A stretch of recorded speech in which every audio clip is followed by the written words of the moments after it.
মুসলমান, আমার আপনার নবী রহমতের নবী বিশ্ব নবী একদিন ইব্রাহিম আলাইহিস সালামের দোয়া, আল্লাহর পয়গম্বর ইব্রাহিম উম্মতের জন্য দোয়া করেছিলেন, ঈসা নবী উম্মতের জন্য দোয়া করেছিলেন। ওই দুই নবীর দোয়ার কথা স্মরণ করে আমার আপনার নবী আল্লাহর দরবারে কাঁদতেছিলেন। ইব্রাহিম নবীর দোয়া আল্লাহ কোরআনে বর্ণনা করেছেন, রব্বি ইন্নাহুন্না আদলালনা কাসীরাম মিনান নাস ফামান তাবিআনি ফাইন্নাহু মিন্নি ওয়া মান আসানি ফাইন্নাকা গফুরুর রহিম। ঈসা নবীর দোয়া, ইন তুআযিবহুম ফাইন্নাহুম ইবাদুক ওয়া ইন তাগফির লাহুম ফাইন্নাকা আনতাল আজিজুল হাকীম। আমার ভাইরা, আল্লাহর নবী দুই নবীর দোয়ার কথা স্মরণ করে আসমানের দিকে চার আঙ্গুল উঠাইয়া আমার আপনার নবী শুধু কাঁদেন আর চোখের পানি ছাড়েন, আল্লাহুম্মা উম্মতি, আল্লাহুম্মা উম্মতি, আল্লাহুম্মা উম্মতি, আল্লাহুম্মা উম্মতি। আল্লাহ রাব্বুল আলামিন বলেন, জিবরাইল যাও আমার হাবিবকে গিয়ে জিজ্ঞেস করো, এমন করে চেহারা উপরে উঠাইয়া চোখের পানি ছেড়ে কেন আমার হাবিব কান্দে একটু জিজ্ঞেস করো। জিবরাইল এসে নবী গো, আপনি কেন কান্দেন, কেন এমন করে কান্দতে আছেন? ও নবী, আল্লাহ আপনাকে সালাম দিয়ে জানতে চান। নবী ডাক দেখো, জিবরাইল ইব্রাহিম নবী উম্মতের জন্যই দোয়া করেছেন, ঈসা নবী উম্মতের জন্যই দোয়া করেছেন, আমি আমার উম্মতের জন্য আল্লাহর দরবারে কাঁদতে আসি। রব্বে কারীম ডাক দেখো, জিবরাইল আমার হাবিবকে সুসংবাদ জানায় দাও, আমার হাবিব যেন উম্মত নিয়ে চিন্তা না করে। আমি আল্লাহ আমার বন্ধুকে, আমার হাবিবকে তার উম্মতের ব্যাপারে কখনোই অসন্তুষ্ট করো না। وبشر الذين آمنوا وعملوا الصالحات أن لهم جنات تجري من تحتها الأنهار كلما رزقوا منها من ثمرة رزقا قالوا هذا الذي رزقنا من قبل وأتوا به متشابها ولهم فيها أزواج مطهرة وهم فيها خالدون إن الذين آمنوا وعملوا الصالحات سيجعل لهم الرحمن ودا إن الذين آمنوا وعملوا الصالحات كانت لهم جنات الفردوس نزلا وعد الله الذين آمنوا منكم وعملوا الصالحات ليستخلفنهم في الأرض كما استخلف الذين من قبلهم ولا يمكنن لهم دينهم الذي ارتضى لهم ولا يبدلنهم من بعد خوفهم أمنا يعبدونني لا يشركون بي شيئا ومن كفر بعد ذلك فأولئك هم الفاسقون আরেকটু জোরে কোন। সবগুলো আয়াতের ভিতরে আল্লাহ বলেছেন ওয়ামিলুস সালিহাত ওয়ামিলুস সালিহাত ওয়ামিলুস সালিহাত ইন্নাল্লাযীনা আমানু ওয়ামিলুস সালিহাত। হে মুসলমান, আজকে ইমানদারের অভাব নাই, নেককার মুসলমানের যথেষ্ট অভাব। আরো জোরে কান, যথেষ্ট পরিমাণ অভাব, যার কারণে আমাদের এই দুর্গতি, আমাদের এই অধপতন, আমাদের এই লাঞ্ছনা আর অবমাননা। আমার ভাইরা, আমি বলি এত মুসলমান, 200 কোটি মুসলমান, আজ 80 লাখ ইহুদির সামনে কেন আমরা এত অসহায় হব? না, মুসলমান তা হতে পারে না, হতে পারে না। মুসলমান সেই জাতির নাম না। একটা সিংহের গর্জনে হাজার ছাগল যেমন ময়দান ছেড়ে পালাইতে বাধ্য, একজন খাঁটি নেককার ইমানদারের আল্লাহু আকবারের স্লোগানের আওয়াজে হাজার কাফির বেঈমান ময়দান ছেড়ে পালাইতে বাধ্য।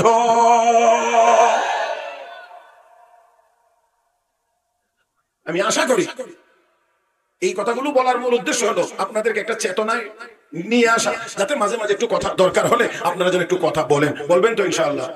অত্যন্ত বিনয়ের সাথে অনুরোধ করে বলছি, বিশেষ করে যুবক ভাইদেরকে, অযথা কেউ হাসার চেষ্টা করবেন না। বহু উলামায়ে কেরাম আছেন, বুজুর্গানে দ্বীন আছেন, কোরআন ও হাদিসের এই মজলিস এটা হাসির খোরাক জোগানোর জায়গা না। আমরা কেউ এখানে হাসাইতে আসি নাই, কেউ হাসবার জন্যও আসি নাই, কারণ ওয়াজ মাহফিলে আসি কোরআন হাদিসের কিছু কথা শুনে নিজের আমলের পরিবর্তনের জন্য। আজকে এটা তামাশার মানে কেন্দ্রে পরিণত হয়ে গেছে অনেকের জন্য। কেউ তো মানে এমন একটা অবস্থা আজকে মাহফিলের নামে চলে, কারো এমন অবস্থা যে মানে আর ডুল হারমোনিয়ামটা হয়ে গেলে আর কোনো কিছু বাকি থাকে না। এরকম অনেক সময় হয়ে যায়, অনেকে। আল্লাহ তাদেরকে আমাদেরকে সবাইকে হেদায়েত দান করুন, সবাই বলি আমিন। পরিচিত সূরা জানা সূরাতুদ দুহার প্রথম কয়েকখানা আয়াত তিলাওয়াত করেছি। খুব সংক্ষিপ্ত সময়ে আপনাদের খেদমতে আয়াতগুলোকে সামনে রেখে কয়েকটি কথা বলার আশা করেছি। প্রথমেই তরজমা বা অনুবাদ আপনাদের খেদমতে পেশ করতে চাই। আল্লাহ রাব্বুল আলামিন বলেন, ওয়াদ-দুহা, দুহার কসম, ওয়াল-লাইলি ইযা সাজা, অন্ধকার রাতের কসম, মা ওয়াদ্দাআকা রাব্বুকা ওয়া মা ক্বালা, হে হাবিব আপনার রব আপনাকে ছেড়ে দেন নাই, আপনার উপরে অসন্তুষ্ট হন নাই। ওয়ালাল আখিরাতু খায়রুল লাকা মিনাল উলা, নিশ্চয়ই আপনার পরকাল আগের কালের চাইতে অনেক উত্তম। ওয়ালা সাওফা ইউতিকা রাব্বুকা ফাতারদা, হাবিব আপনার রব আপনাকে চিরেই এমন নিয়ামত দান করবেন যে নিয়ামত পেয়ে আপনি আপনার রবের উপরে সন্তুষ্ট হয়ে যাবেন। এই হলো মোটামুটি ভাবে শাব্দিক তরজমা বা অনুবাদ। বিস্তারিত বোঝার জন্য একেবারে আমার চোখের দিকে চাই, আমার চোখটার দিকে, চোখে তাকিয়ে কথাগুলো শুনবার চেষ্টা করবেন। আমি কিন্তু কোনো এলোমেলো মোটেও সহ্য করি না। আর এটাও আপনারা জানেন যে আমি আলহামদুলিল্লাহ বয়ানের ভিতরে আমি কোনো সাওয়া যাই না। এটাও আমার কাছে ডিস্টার্ব। কাজে আপনার নড়াচড়া আমার কাছে কি পরিমাণ ডিস্টার্ব হবে এটা আপনি চিন্তা করবেন। মুহতারাম হাজিরিন, আসুন বিশ্বনবী রাহমাতুল্লিল আলামিন নবী মুহাম্মদুর রাসূলুল্লাহ সাল্লাল্লাহু আলাইহি ওয়াসাল্লাম এই দুনিয়াতে ছিলেন মোট 63 বছর। এই 63 বছর নবীর পুরা হায়াত প্রথমত দুই ভাগে বিভক্ত, নবুয়তের আগে আর নবুয়তের পরে। নবুয়তের আগে 40 বছর, নবুয়তের পরে হলো নবুয়তি জীবন 23 বছর। এই 23 বছর মক্কার জীবন, নবুয়তি জীবন আবার দুই ভাগে বিভক্ত, মক্কার 13 বছর, মদিনার 10 বছর। মক্কার 13 বছর জীবনীকে মাক্কি জীবন বলে, মদিনার 10 বছরের জীবনকে মাদানী জীবন বলে। এই দিক থেকে কোরআনে নাজিল হওয়া সূরাগুলো দুই ভাগে বিভক্ত। কিছু সূরাকে বলা হয় মাক্কি, কিছু সূরাকে বলা হয় মাদানী। মক্কায় অবতীর্ণ মানে হিজরতের আগে অবতীর্ণ সূরাগুলোকে মাক্কি সূরা বলে, হিজরতের পরে অবতীর্ণ সূরাগুলোকে মাদানী সূরা বলে। এবারে আসেন মক্কার যে 13টি বছর নবুয়তি জীবন নবী দায়িত্ব পালন করেছেন, এই 13 বছর মক্কার জীবন আমার নবীর নির্যাতন সহ্য করার জীবন ছিল। 13টি বছর আমার আপনার নবী একতরফা কাফেরদের জুলুম নির্যাতনের শিকার হয়েছিলেন। এত সত্ত্বেও রাহমাতুল্লিল আলামিনের কণ্ঠকেও বন্ধ করা যায় না, নবীর কার্যক্রমকেও বন্ধ করা যায় না। কাফের বেঈমানেরা যত বেশি চেষ্টা করেছে, যত বেশি বাধা দিয়েছে, আমার নবী তত বেশি জোর শক্তি নিয়ে, স্পিড নিয়ে কালেমার দাওয়াত দিয়েই চলেছেন। নবীকে কেউ আটকাইতে পারেনি। মুহতারাম হাজিরিন, তাহলে একটা কথার উত্তর দিবেন আশা করি একটু ভালো আওয়াজে, বলিষ্ঠ আওয়াজে। নবী কালেমার দাওয়াত দিয়েছিলেন, আটকাইতে পারে নাই। নবীর নায়েব উলামায়ে কেরাম, হক্কানি উলামায়ে কেরাম, তারাও কোরআন ও হাদিসের কথা, হক কথাগুলো বলেই যাবেন। দুনিয়ার কোন অপশক্তি উলামায়ে কেরামের জবানকে বন্ধ করে রাখতে পারবে না। তো আমার নবী যতদিন পর্যন্ত কালেমার দাওয়াত দেন নাই, ততদিন তো নবীর শত্রু কেউই ছিল না। কালেমার দাওয়াত দেওয়া শুরু করলে শত্রুর কিন্তু আর অভাব রইল না। আমার ভাইয়েরা, নবীকে পদে তারা বাধা সৃষ্টি করে, নবীকে কষ্ট দেয়, নবীকে গালিগালাজ করে, নবীকে পাগল বলে, নবীকে জাদুঘর বলে। কোনো কথাই আমার নবীকে থামাইতে পারে না, আটকাইতে পারে না। মাঝে মাঝে আমার নবী মন খারাপ করেন। মন খারাপ করলে আরশের মালিক আল্লাহ আমার নবীকে সান্ত্বনা দিয়ে সামনের দিকে এগিয়ে নিয়ে যান। আমার ভাইয়েরা, আমার বন্ধুরা, ঠিক এমনি ভাবে কাফের বেঈমানরা যে নবীকে কষ্ট দিত, এই কষ্টেরই একটা অবস্থা ছিল। কয়েকদিন যাবত কোন এক কারণে নবীর উপরে ওহী নাজিল বন্ধ ছিল।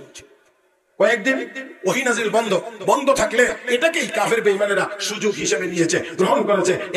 একজন আরেকজনকে সাথে কথা বলে আর আমার নবীকে কটাক্ষ করে, নবীকে একটু কেমন করে খোঁচা মারে। আমার নবীকে দেখলে তারা ভিন্ন সুরে কথা বলে, একজন আরেকজনকে ডেকে বলে, তোমরা শুনছো? বলে কি হয়েছে?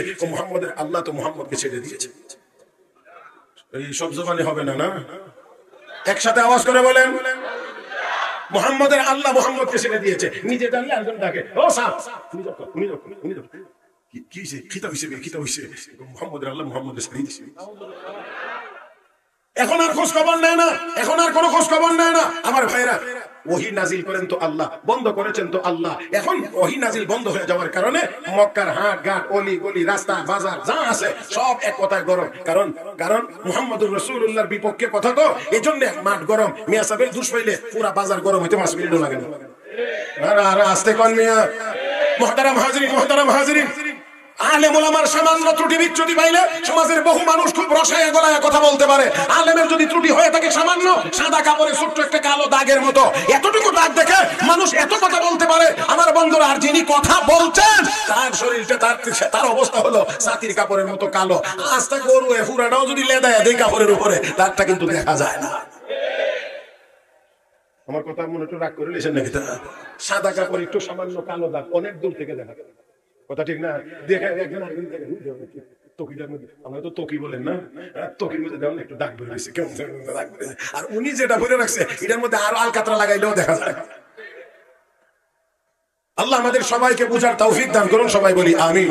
পুরা হাট ঘাট পুরা মক্কা একেবারে গরম, পুরা গরম, পুরা গরম, পুরা গরম, পুরা গরম। বিশ্ব নবী রাহমাতুল্লিল আলামিনের কানে এই আওয়াজ আসতে শুরু করেছে। আল্লাহর নবীর মনটা একটু খারাপ, চেহারাখানা একটু মলিন। আল্লাহর নবীর মনটা একটু খারাপ, চেহারাখানা মলিন। আমার ভাইয়েরা, আমার আপনার নবীর চেহারা মলিন হোক, এটা কি আমার আল্লাহ চান?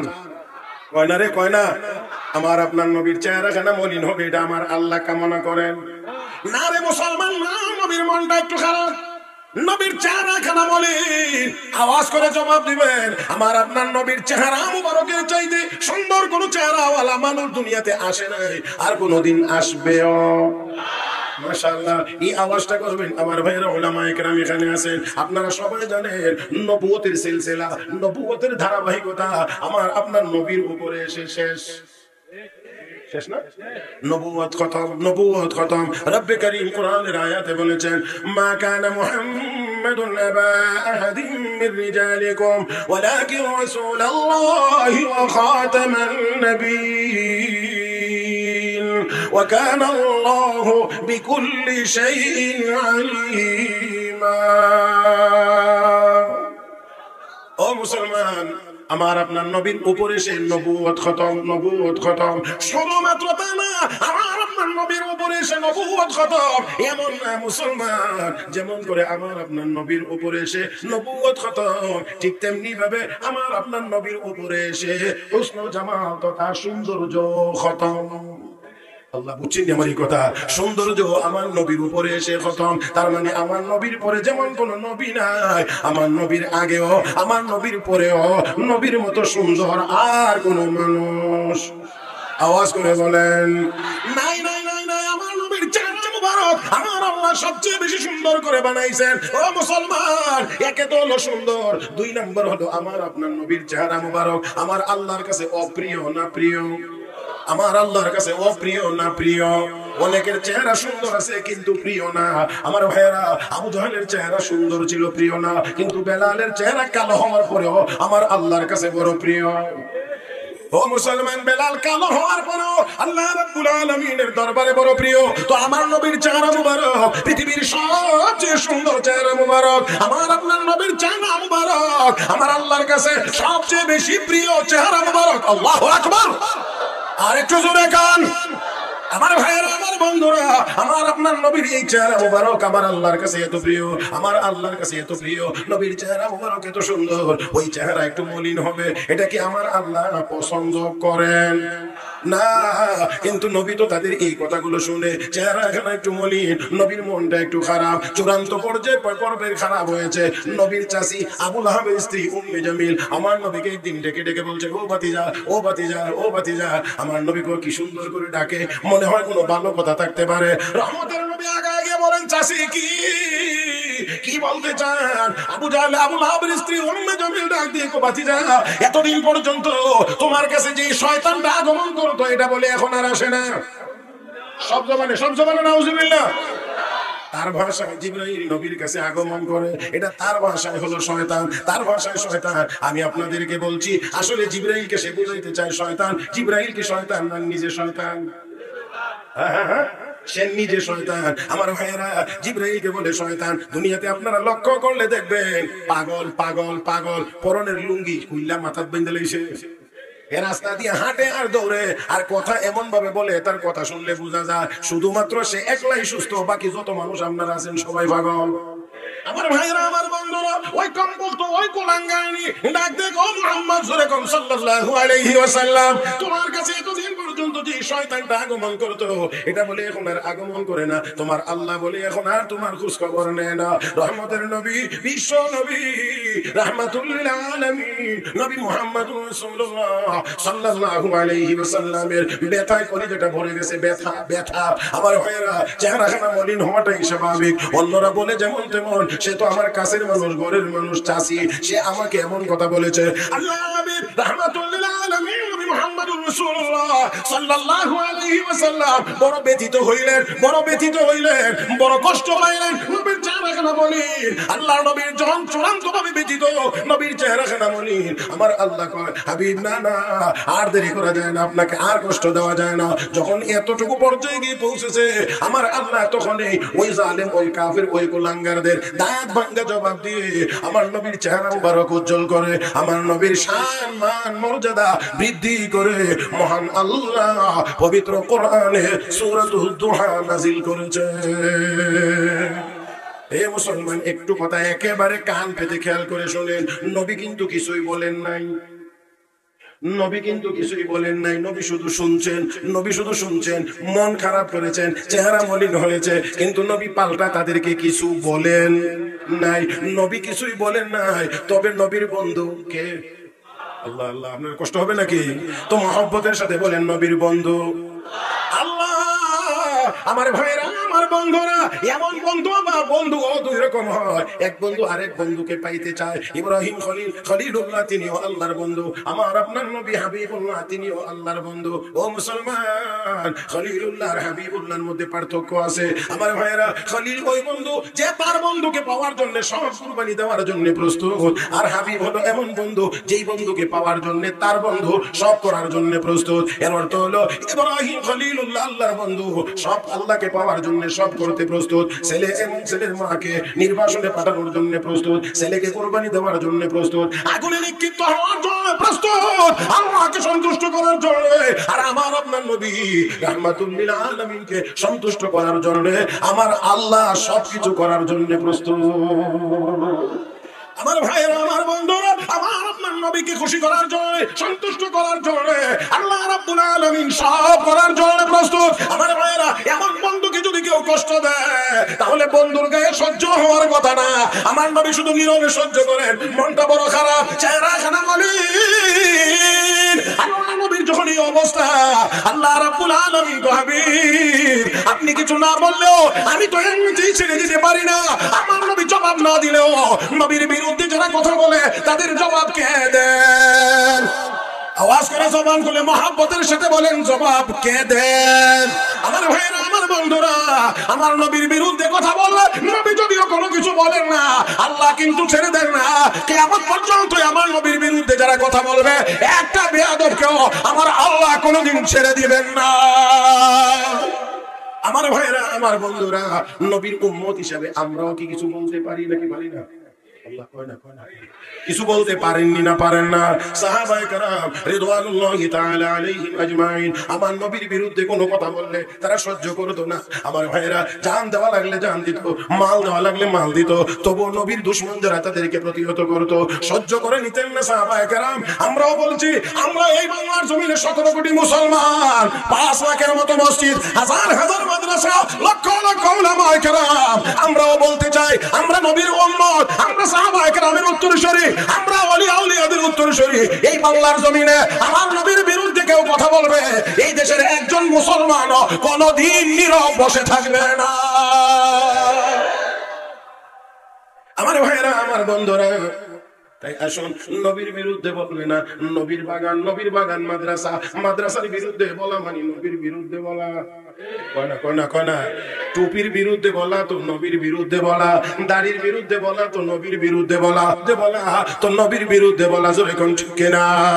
আমার ভাইরা, আমার বন্ধুরা, আসুন এই দেশ মুসলমানের, শতকরা 94 ভাগ মুসলমান। এই দেশের মুসলমান জন্মের পরে আজানের শব্দ শুনেছে, অতএব তাদের জীবনের শিক্ষা শুরু হবে কোরআনের শিক্ষা দিয়ে, মাদ্রাসার শিক্ষা দিয়ে, আলিফ বা তাসার শিক্ষা দিয়ে, ওযু গোসল শিক্ষা দিয়ে। আমার ভাইয়েরা, এই দেশের মুসলমানের সন্তানেরা ব্যাঙের ডাক শিখতে পারে না। আমার কথা বুঝেন না মনে হয়? আমার ভাইয়েরা, আমার বন্ধুরা, বলছি এই দেশে কুকুর বিড়ালের আওয়াজ শিক্ষা দেওয়া হবে, অনর্থমূলক শিক্ষা দেওয়া হবে, এমন কোন শিক্ষা নীতি বাংলার জমিনে চলতে পারে না, চলবে না, চলতে পারে না। মুহতারাম হাজিরিন, আল্লাহ আমাদের সবাইকে সেই ঈমানি হিম্মত দান করুন, সবাই বলি আমিন। আসুন বলছিলাম, আমার আপনার নবী জবাব দেন না, কিন্তু আমার আল্লাহ ছেড়ে দেন। না।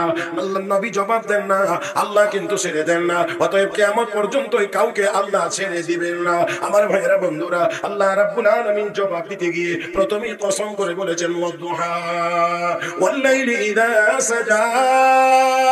দুহার কসম। আল্লাহ রাব্বুল আলামিন বলেন রাত যখন গভীর অন্ধকার হয়, অন্ধকার রাতের কসম। আমার আল্লাহ দুহা বলে কিসের কসম করলেন, কোন দিকে ইঙ্গিত করলেন? কথা অনেক লম্বা, খুবই সংক্ষিপ্ত আকারে বলছি। আমার বন্ধুরা, দুহা ও দুহা মানে দুহার কসম। এই দুহা বলে কোন জিনিসের কসম আল্লাহ করেছেন? মুফাসসিরিনে কেরাম অনেকগুলো ব্যাখ্যা উল্লেখ করেছেন, লিখেছেন। এর মধ্যে একটু খেয়াল করে বুঝবার চেষ্টা করব। ও মুসলমান, সূর্যটা কোন দিক দিয়ে উদয় হয়? পূর্ব দিক। কোনটা এখান থেকে? আমার বাম দিক।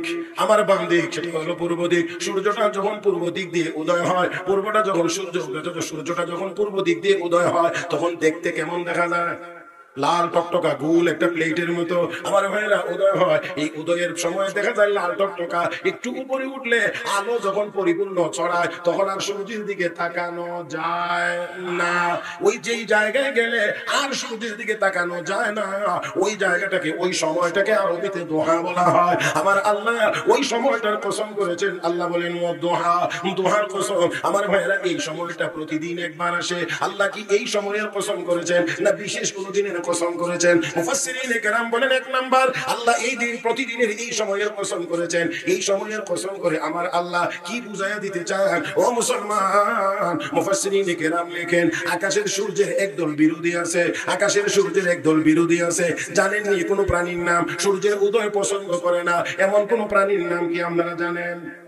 বাদুর। বাদুর সূর্যের উদয় চায় না, পছন্দ করে না। আওয়াজ করে বলেন, বাদুরে কি কাজ করে?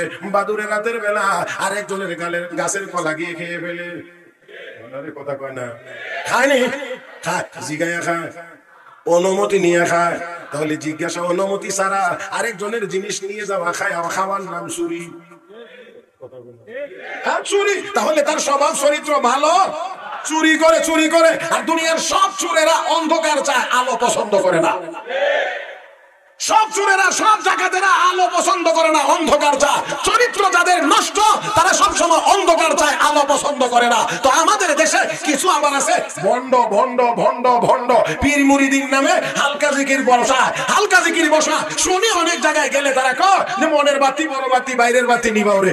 মনের পর্দা বড় পর্দা, বাইরের পর্দা উঠাও রে। আমার ভাইয়েরা, তো বাতি নিবাইলের পর্দা উঠে অন্ধকার যদি বানাইতে চায়, তাহলে বুঝতে হবে এটা পীর মুরিদি না। ওই বাদর যেমন অন্ধকার চায়, সূর্যের উদয় চায় না। আলো হয়ে গেলে সে আর চুরি করতে পারবে না। হালকা জিকিরের নাম দিয়ে নারী পুরুষ একসাথে বসায়া পর্দা উঠায়া যদি কিছু করতে চায়, বুঝতে হবে এটাও হক্কানি পীর না, তারও চরিত্র খারাপ। আল্লাহ আমাদের সবাইকে বুঝার তৌফিক দান করুন। আমার ভাইয়েরা, আমার বন্ধুরা, আসুন। তো এই বাদর সূর্যের উদয় পছন্দ করে না। কারণ কি? তার স্বভাব, তার চরিত্র ভালো না। সূর্য উদয় হয়ে গেলে, আলোকিত হয়ে গেলে উনি আর উনার কাজ করতে পারবে না। তো আল্লাহ এই সময়টার পছন্দ করেছেন। এই সময়টা একবারে উঠার সময় না, এটা উঠার আরো কিছুক্ষণ পরের সময়, যেখানে গিয়ে আলো পরিপূর্ণ রূপে ছড়ায়। আল্লাহ ওই সময়টার পছন্দ করে। এই কথাই বুঝাইতে চান হাবিব, আপনি তাদের কথায় কেন চেহারা মলিন করেন, মন খারাপ করেন? সূর্যের তো বিরোধী আছে বাদুরেরা, তারা চায় সূর্য না উঠুক, কিন্তু তারপরও সূর্যকে তারা আটকায় রাখতে পারে না। দুহাতে নিয়ে আমি আল্লাহ পূর্ণতা দান করি। হাবিব, আপনার চেহারা মলিন করবেন না, মলিন করবেন না। আপনি হলেন নবুয়তের আকাশের সূর্য, আর আবুল আহাবেরা হলো আপনার এই নবুয়তের সূর্যের বিরোধী। এরা বাদুরের মতো, তারা চরিত্রহীন। ওই আকাশের সূর্যের বিরোধীরা যেমন আকাশের সূর্যটাকে থামায় রাখতে পারে না, হে হাবিব, আপনার বিরোধীরাও আপনার নবুয়তের সূর্যটাকে থামায় রাখতে পারবে না। আমি আল্লাহ পূর্ণতা দান করব।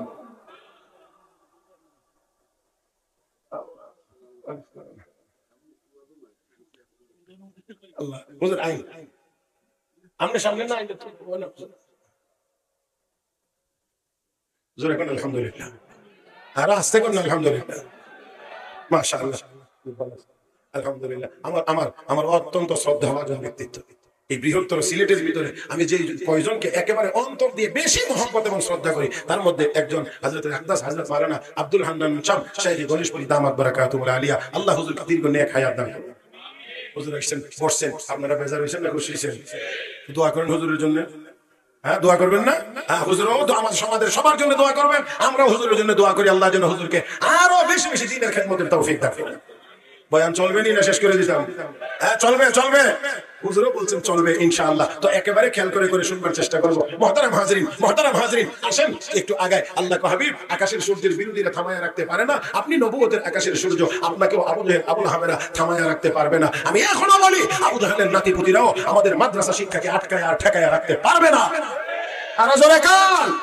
মুহতারাম হাজরিন, আমার নবী কোরআনের তিলাওয়াত করতেন। কাফের বেঈমানরা আবু জাহেলরা চাইতো তিলাওয়াত যেন চলতে না পারে, তিলাওয়াত যেন করতে না পারে, তিলাওয়াত যেন বন্ধ হয়ে যায়। আমি আপনাদেরকে জিজ্ঞেস করি, তিলাওয়াত এতে কি বন্ধ হয়ে গেছে? কথা কয় না কেন? বন্ধ হয়ে গেছে।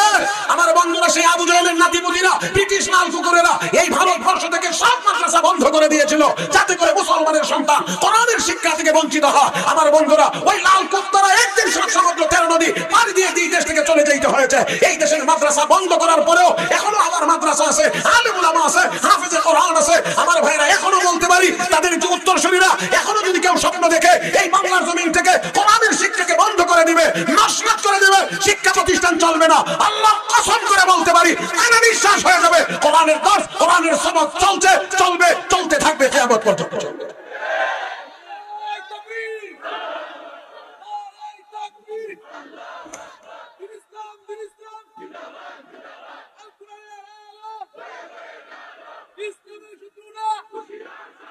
থামেন, থামেন, থামেন, থামেন। এই মরা স্লোগানে কোনো কাজ হবে? স্লোগান দিবেন তো ভালোভাবে দিবেন, আর না হইলে চুপ করে থাকবেন, এটাই ভালো। মাঝামাঝি কিচ্ছু নেই। এমনটা হতে হবে বলিষ্ঠ, যে আওয়াজে ফিলিস্তিনের মুসলমানেরা উজ্জীবিত হবে, আর যে আওয়াজে বর্বর ইসরায়েলিদের দিল ভেঙে টুকরা টুকরা হয়ে যাবে, এমন বলিষ্ঠ আওয়াজে আল্লাহু আকবার হতে হবে। রাজি? রাজি? যারা যারা রাজি তারা তারা ডান হাত তুলেন, ডান হাত তুলেন। এবার হাত মুঠ করেন, হাত মুঠ করেন, মুঠ করেন। শক্তি কমছে না বাড়ছে? আমার সাথে সাথে উত্তর দেন। জমিন কার? আসমান কার? চন্দ্র সূর্য কার? আমরা কার? আল্লাহর জমিনে আল্লাহর বড়ত্বের ঘোষণা হবে। আসতে হবে না জোরে হবে? রেডি? এবার হোক।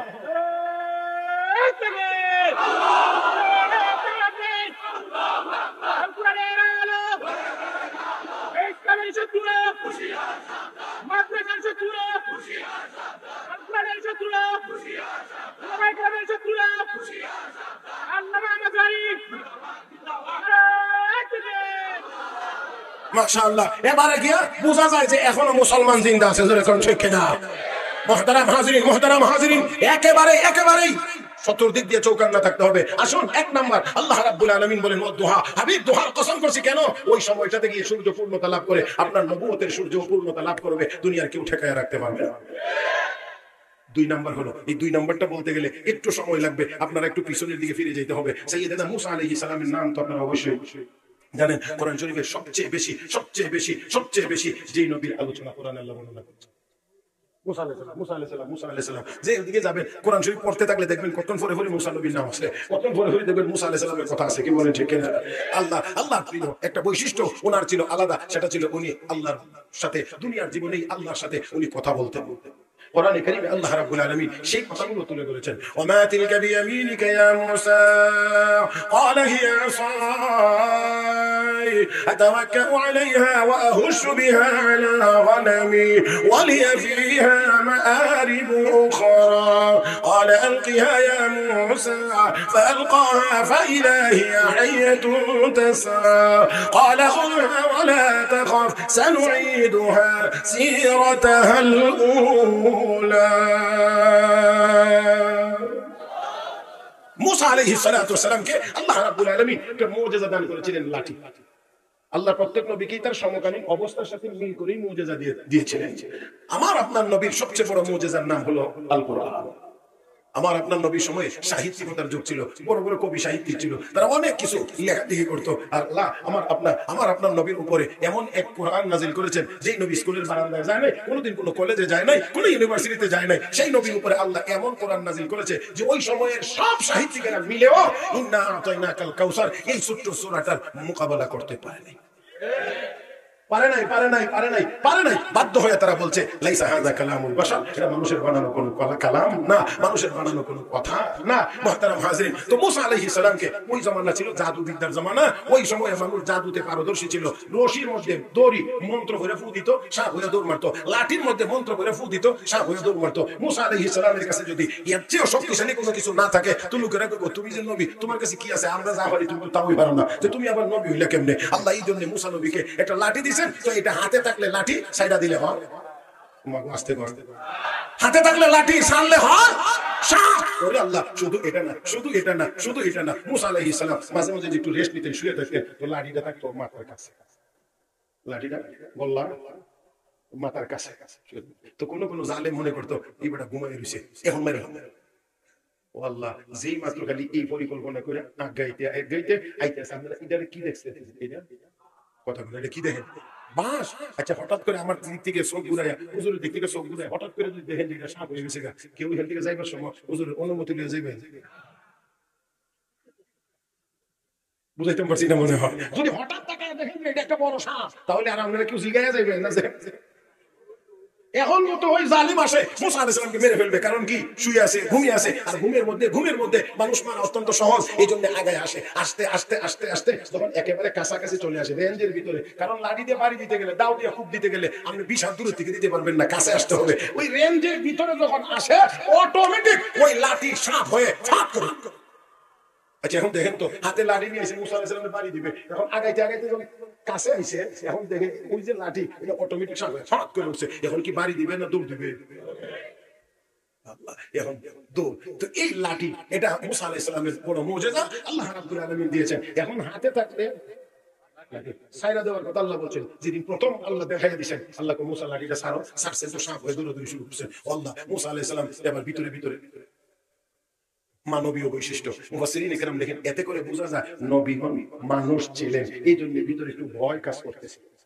আর ভয় যে ছিল এটা তো কোরআনের আয়াতে স্পষ্ট, আল্লাহ পরে নির্দেশ দিলেন খুযহা ওয়ালা তাখাফ, পয়গম্বর ধরো, ডরায়ও না। তো ধরো বললেই তো ধরতেন, তো ডরায়ও না, ভয় পায়ও না, এই কথাটা সাথে লাগায়া দেওয়ার অর্থই হলো মুসা নবী ভিতরে ভিতরে ডরাইতেছে, ভয় পায় না। এখন মুসা আলাইহিস সালাম আল্লাহ নির্দেশ দিয়ে ধরছেন, ধরার মতো দেখো মাঝে যেই লাঠি, সেই লাঠি হয়ে গেছে। এটা আবার কাফের বেঈমানেরা, ওই ফেরাউনের দলের লোকেরা দেখে মনে মনে কয় আমরা যেমন জাদু জানি মুসাও তেমনই জাদু জানে।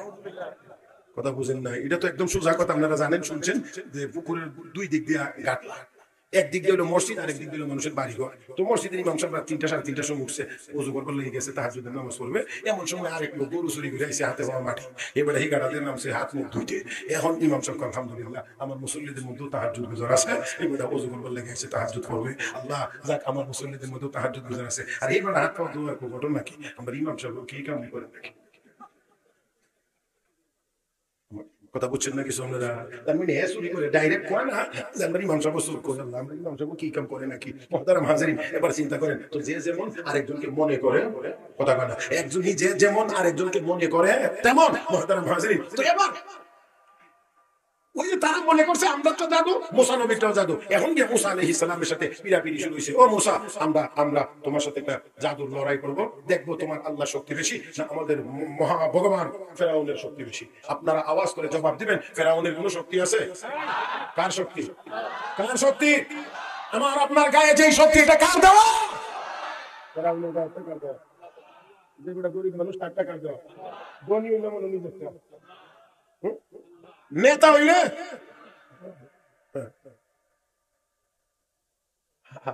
আত্মহমিকায় ভোগার কোনো কারণ, অহংকারী হওয়ার কোনো সুযোগ নাই।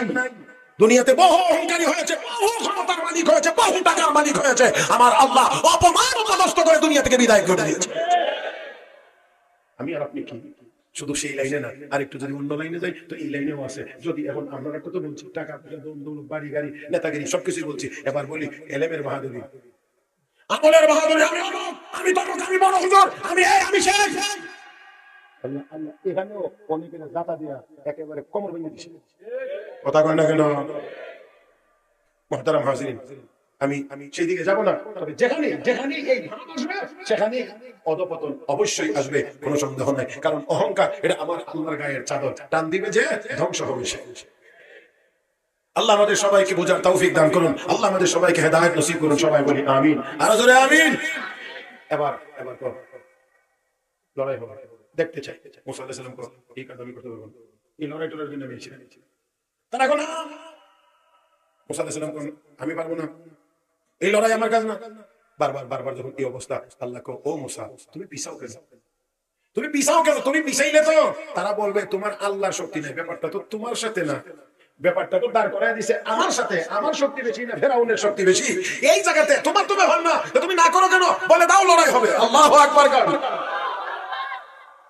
মুসা আলাইহিস সালাম আল্লাহ বলছেন লড়াই হবে, হবে হবে। এখন তারা খুব খুশি, খুব খুশিতে, কারণ লড়াই হবে। এখন মুসা আলাইহিস সালাম যখন বলছেন লড়াই হবে, তখন কথা হইলে দিন তারিখটা ঠিক করে নাও, কোন দিন লড়াই হবে, কোন তারিখে হবে, কয়টা বাজে হবে, সময়টা তো নির্ধারণ করতে হবে। এখন মুসা আলাইহিস সালাম আল্লাহ তারিখটা কি করবো, সময়টা কি করবো, তারা যে সময় চায়, তারিখ চায়, আল্লাহ রাব্বুল আলামিন জানায়া দিলেন। এই কথাটা খেয়াল করবেন, ভালো করে খেয়াল করবেন, কোন তারিখটা কোন সময়টা আল্লাহ দিয়েছেন। আল্লাহ রাব্বুল আলামিন বলেন, পয়গম্বর জানায়া দেন, মাউইদুকুম ইয়াউমুজ জিনা ওয়া আইয়ুহশারান নাসু দুহা। মাউইদুকুম ইয়াউমুজ জিনা ওয়া আইয়ুহশারান নাসু দুহা। আপনাদের কি দুহা মনে আছে? মুহতারাম হাজিরিন, আল্লাহ জানায়া দিলেন, পয়গম্বর বলে দাও, বলে দাও লড়াইটা হবে ঈদের দিন, তোমাদের আনন্দের দিন, উৎসবের দিন। এটা সাপ্তাহিক আনন্দ হতে পারে, বাৎসরিক আনন্দের দিনও হতে পারে, ওই দিনে হবে লড়াই। আর সময়টা হবে মনে আছে আপনাদের, সূর্য উদয়ের পরে যেখানে গিয়ে আলো পূর্ণতা লাভ করে সেই সময়টা। এবার তো সবাই খুব খুশি, ফেরাউন ঠিক আছে, এবার সাইজ হয়ে যাবে।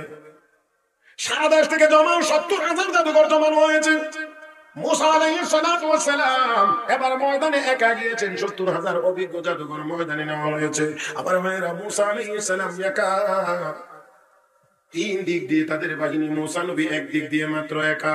ইনসাফের সাথে আওয়াজ করে জবাব দিবেন, মুসা নবী আসলেই কি একা? কে আছেন সাথে? মহব্বতের সাথে মালিক রেখে ডাকবেন আল্লাহ, আর মহব্বতে বলেন আল্লাহ। আমার ভাইরা, আমার বন্ধুরা, ময়দানে নামার পরে ৭০,০০০ জাদুঘর মুসা আলাইহিস সালাতু ওয়াস সালামকে এবার বলতেছেন, ও মুসা, ও মুসা, আমাদের লড়াই করার কিছু নিয়ম আছে, সিস্টেম আছে। কি নিয়ম? ১ নাম্বার, পোশাক উভয় দলের একরকম হওয়া লাগে।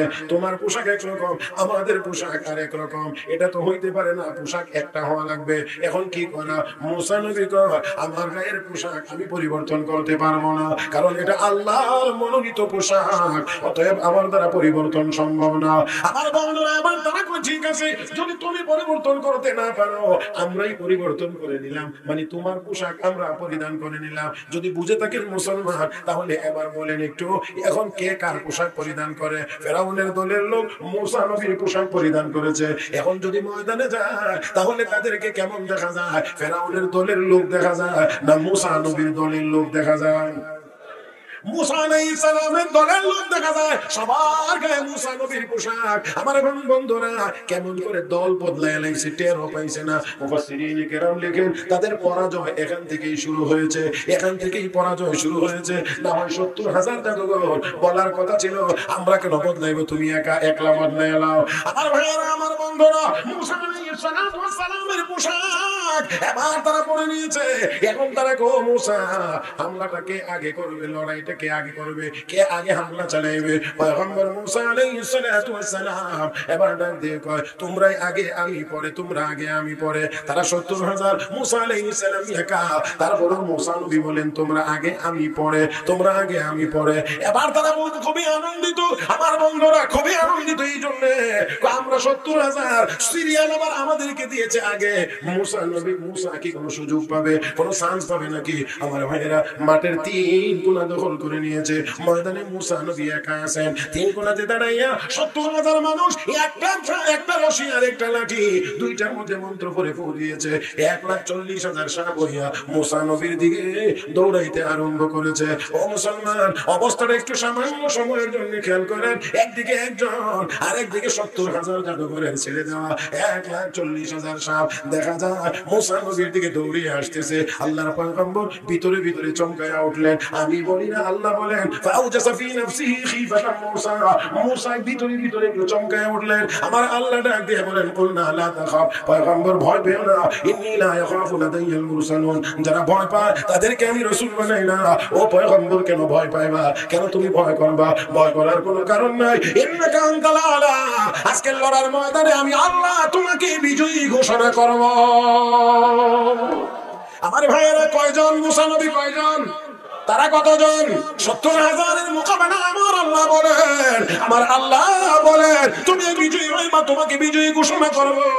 আমার ভাইয়েরা, আমার বন্ধুরা, আমার তো মনে হয় আমার আল্লাহর এই ধারা এখন অব্যাহত আছে। আমার ভাইয়েরা, আফগানিস্তানে যে তালেবানদেরকে 20 বছর পর্যন্ত পিটাইছে, আর একটু জোরে কর না কেন? জোরে কর। 20 বছর পর্যন্ত যে মার্কিন বাহিনী বেদম পিটাইছে, একটা সময় গিয়ে 20 বছরের মাথায় গিয়ে এবার দেখা গিয়েছে ওই তালেবানদের ভয়ে তারা রাতের অন্ধকারে বিমান কামান সব ফেলে দিয়ে চোরের মতো পলায়ন করেছে। আমার বন্ধুরা, আমার ভাইরা, মুসা পয়গম্বর এবার সত্য।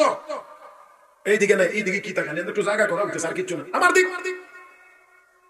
মুসা আলাইহিস সালাতু ওয়াস সালাম একাম। আল্লাহ রাব্বুল আলামিন বলেন ভয় করো না, ভয় পেও না। কি করব আল্লাহ? তাহলে কি করব?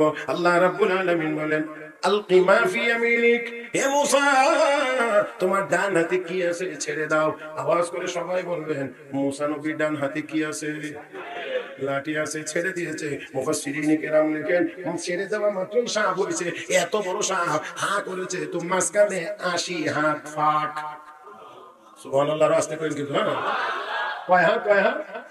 80 হাত। হাত এ হাত মাঝখানে ফাঁক হইছে 80 হাত। আবার যত সাপ হইতেছে সব প্লাস্টিক যা ছিল 1,40,000 সব ভিতরে ঢুকছে। পরে একবার মুখ বন্ধ করে যেমন এক লোকমা বাঘ গেছে।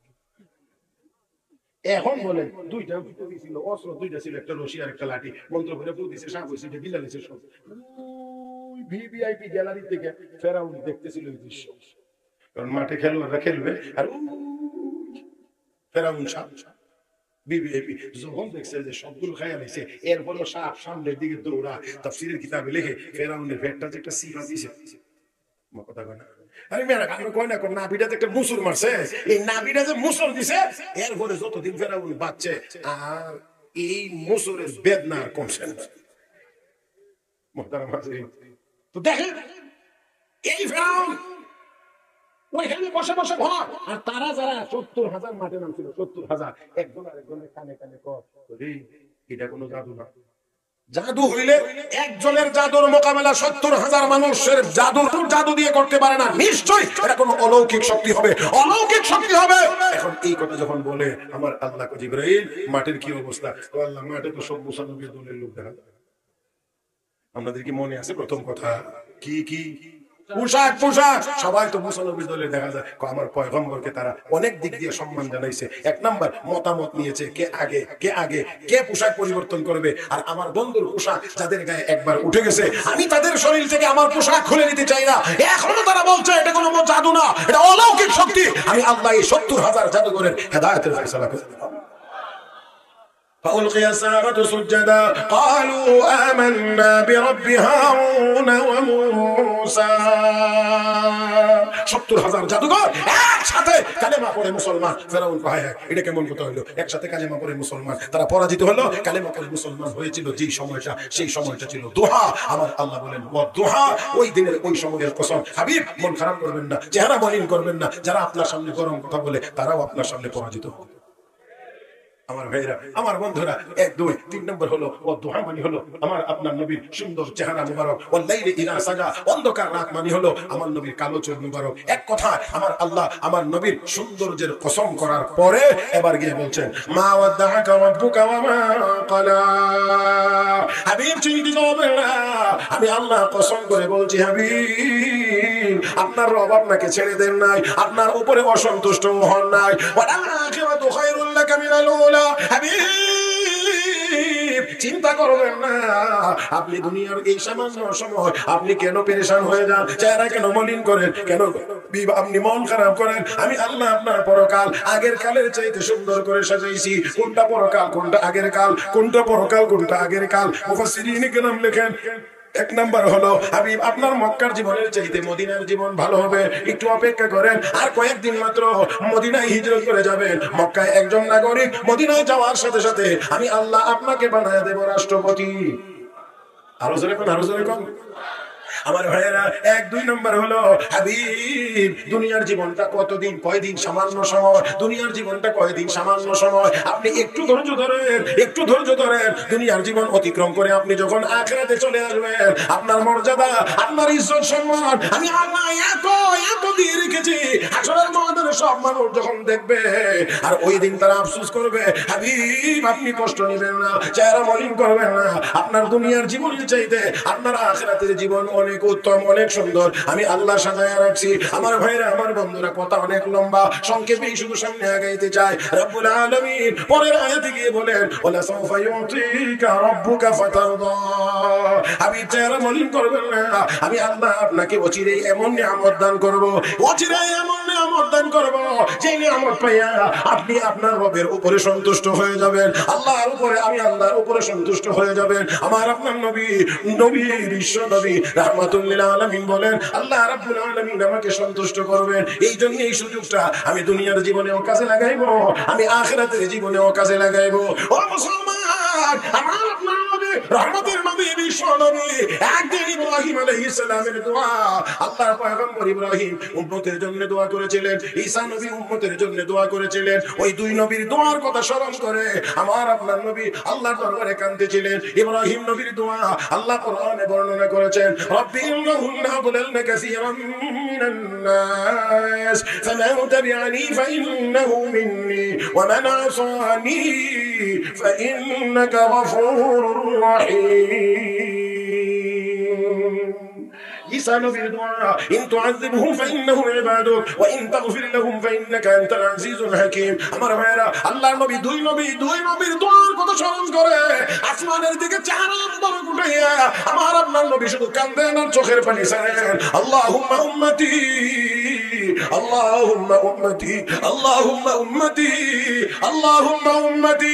আল্লাহ রাব্বুল আলামিন বলেন, জিবরাইল যাও যাও আমার হাবিবকে গিয়ে জিজ্ঞেস করো, এমন করে চেহারা উপরে উঠাইয়া চোখের পানি ছেড়ে কেন আমার হাবিব কান্দে একটু জিজ্ঞেস করো। জিবরাইল এসে বলল, নবী গো, আপনি কেন কাঁদেন, কেন এমন করে কাঁদতে আছেন? ও নবী, আল্লাহ আপনাকে সালাম দিয়ে জানতে চান। নবী ডাক দেখো, জিবরাইল, আল্লাহ ইব্রাহিম নবী উম্মতের জন্যই দোয়া করেছেন, ঈসা নবী উম্মতের জন্যই দোয়া করেছেন, আমি আমার উম্মতের জন্য আল্লাহর দরবারে কাঁদতে আসি। রব্বে কারীম ডাক দেখো, জিবরাইল, আমার হাবিবকে সুসংবাদ জানায় দাও, আমার হাবিব যেন উম্মত নিয়ে চিন্তা না করে, আমি আল্লাহ আমার বন্ধুকে, আমার হাবিবকে তার উম্মতের ব্যাপারে কখনোই অসন্তুষ্ট করব না, আমি কখনোই অসন্তুষ্ট করব না। আমার ভাইরা, আমার নবী তো দুনিয়াতে এই অবস্থা করেছেন, হাসরের দিন আমার নবী বলেন, আল্লাহ আমার গুনাহগার উম্মতদেরকে নাজাত দিয়ে বলবে, আল্লাহ রাজিতা ইয়া হাবিবি, বন্ধু খুশি হয়েছে? আমি বলবো না, আল্লাহ আরো গুনাহগার উম্মতকে মাফ করে দিবেন। তারপর আবার বলবেন, আল্লাহ রাজিতা ইয়া হাবিবি, বন্ধু খুশি হয়েছে? আমি বলবো না, আল্লাহ আরো মাফ করে দেন, মাফ করতেই থাকবেন, আমাকে বলতে থাকবেন খুশি হয়েছে, সন্তুষ্ট হয়েছে। আমি বলবো না, যতক্ষণ পর্যন্ত আমার উম্মত গুনাহগার জাহান্নামে থাকবে, ততক্ষণ পর্যন্ত আল্লাহ যতবার বলবেন বন্ধু সন্তুষ্ট হয়েছেন, আমি বলবো না, আমার আল্লাহ আমাকে সর্বশেষ উম্মতকে জাহান্নাম থেকে মুক্তি দিয়েই আল্লাহ আমাকে সন্তুষ্ট করবে। সর্বশেষ উম্মত জাহান্নাম থেকে যখন বের হবে, তখন আমাকে যখন বলা হবে, আল্লাহ জিতা ইয়া হাবিবি, দোস্ত খুশি হয়েছে, তখন আমি বলবো, হ্যাঁ আল্লাহ আমি খুশি হয়েছি, আমি সন্তুষ্ট হয়েছি। তো যেই নবী উম্মত একজন জাহান্নামে থাকতে আল্লাহ জিজ্ঞেস করলেও বলবেন আমি সন্তুষ্ট হই নাই, সেই নবীকে আমরা সন্তুষ্ট করতে পারি? ওই আরো জোরে বলেন, আমরা করতে পারি? তাহলে কিন্তু আমরা মুখে বলি আমরা নবীকে কষ্ট দিতে পারি না, সন্তুষ্ট করতে পারি না, কিন্তু আমাদের আমল তো বলে যে আমরা সবসময় নবীকে কষ্ট দিতেছি। আমাদের আমল বলে আমরা সব সময় নবীকে কষ্ট দিতে আসি। আজকে থেকে নিয়ত করি, আজকে থেকে নিয়ত করি নবীকে আর কষ্ট দেব না। পারবো ইনশাআল্লাহ? বলি আরো জোরে বলি। আমার ভাইয়া, আমার বন্ধুরা, ওলামা একরাম এখানে আছেন, জিজ্ঞেস করে দেখবেন নবী দাওয়াত দিতেন, মানুষ আশানুরূপভাবে কালেমা পড়তো না, মুসলমান হইতো না, আল্লাহর নবী নীরবে গিয়ে কাঁদতেন, নীরবে কাঁদতেন, আর শুধু এই ভেবে চিন্তা করতেন আমার দাওয়াতের কি কোথাও ত্রুটি হচ্ছে কিনা, আমার দাওয়াত কেন মানুষ গ্রহণ করছে না, কালেমা কেন পড়ছে না, এরকম এরকম এরকম এরকম আল্লাহর নবী চিন্তায় পড়ে যেতেন, টেনশন করতেন আমার দাওয়াতের মধ্যে কি ত্রুটি। মুহতারাম হাজির, তো মুসলমান না হইলে নবী কষ্ট পাইতেন, তো আমরা মুসলমান হওয়ার পরেও যদি আমরা নবীর তরিকা মোতাবেক না চলি, নবীর সুন্নতের অনুসরণ যদি আমরা না করি, তাহলে তো অবশ্যই নবী আমাদের এই আচরণে কষ্ট পাইবেন। কথা বলেন ঠিক কিনা? তাহলে আজকে থেকে এই সম্মেলন থেকে, এখন রাত্র অনেক গভীর হইতে আছে, মুহতারাম হাজির, এখান থেকে আমাদের নিয়ত হবে আমরা আর নবীকে কষ্ট দেব না, আমরা হাসরের মাঠে নবীর সুপারিশ চাইনি না চাই না? কথা কন না কেন, চাইনি না চাই না? মহতারাম হাজরিন, নবীর সুপারিশ চাই। এখানে একটি কথা আছে, হাসরের দিন নবী কিন্তু ওকালতি করবেন না, নবী সুপারিশ করবেন। ওকালতি আর সুপারিশের মধ্যে একটু বেশ কম আছে। বেশ কমটা হলো এই, উকিল সাহেবরা উঠে দাঁড়ায় কয় আমার মক্কেল নির্দোষ, আমার মক্কেল নির্দোষ, আমার মক্কেল নির্দোষ, কোনো দোষ করে নেই, এই আইন ওই আইন, এমনি এমনি আমার মক্কেল নির্দোষ। কিন্তু এরপরেও যদি মক্কেল দোষী সাব্যস্ত হয় যায় আদালতের দৃষ্টিতে, তখন তাকে সাজার হাত থেকে বাঁচানোর কোনো ক্ষমতা উকিলের হাতে থাকে না। কথা বুঝেন নাই? উকিলের হাতে থাকে না। কিন্তু আমার আপনার নবী বলবেন, আল্লাহ আমি ওকালতি করতে আসি নাই, আমার উম্মত গুনাহগার, আমি তাদেরকে মাফ করে জান্নাতে নিয়ে যাওয়ার জন্য আপনার দরবারে সুপারিশ করছি। নবীর সুপারিশ আমরা চাইনি না চাই না? মহতারাম হাজিরিন, কথা আমাকে সংক্ষেপ করতেই হচ্ছে, এই জন্য আর কথা বাড়াইলাম না। এই যে যত কিছুই করতে চাই না কেন, যত কিছুই করি না কেন, সর্বশেষ আমাদেরকে অবশ্যই এই কথা তো মানতে হবে, আমরা মরতে হবে। যেহেতু আমরা মুসলমান, মৃত্যুবরণ করব, আমরা চাই জান্নাতে যাইতে, অবশ্যই আল্লাহর হুকুম এবং নবীর তরিকা যদি অনুসরণ করে না যাই, তাহলে জান্নাতে যাওয়া কঠিন হবে। জোরে বলেন ঠিক কিনা? আর যদি আমরা ঈমান নেক আমল নবীর সুন্নতের উপর আমল করতে চাই, তাহলে কোনটা সুন্নাত আর কোনটা বিদআত, কোনটা জায়েজ আর কোনটা নাজায়েজ, কোনটা হালাল আর কোনটা হারাম, এইগুলো আমাদের এই ইলম অর্জন করতে হবে। আর ইলম যদি লাগে, তাহলে অবশ্যই মাদ্রাসাগুলো দরকার আছে। আপনাদের কি মনে হয় এই মাদ্রাসা টিকে থাকার দরকার নাই না আছে? যদি তা হয়, যদি তা হয়, যদি তা হয়, তাহলে এই মাদ্রাসার অনেক যে পরিকল্পনার কথা মহতামিম সাহেব শুনেছেন, আল্লাহর কাছে দোয়া করি আল্লাহ যেন এই বাজেট আল্লাহর আরশে আজিম থেকে মঞ্জুর করেন, আল্লাহ যেন পুরা করে দেন। তবে আমরা এর সাথে শরীক থাকতাম চাই, রাজি না ইনশাআল্লাহ? আমি বেশি কষ্ট দেব না, বেশি করে চাইবো না, কম করে চাইবো, কম সময় চাইবো, কারণ আমার পরে উলামায়ে কেরাম আছেন, আপনারা বয়ান শুনবেন, এই জন্য আমি লম্বা করছি না। আল্লাহর বান্দা এই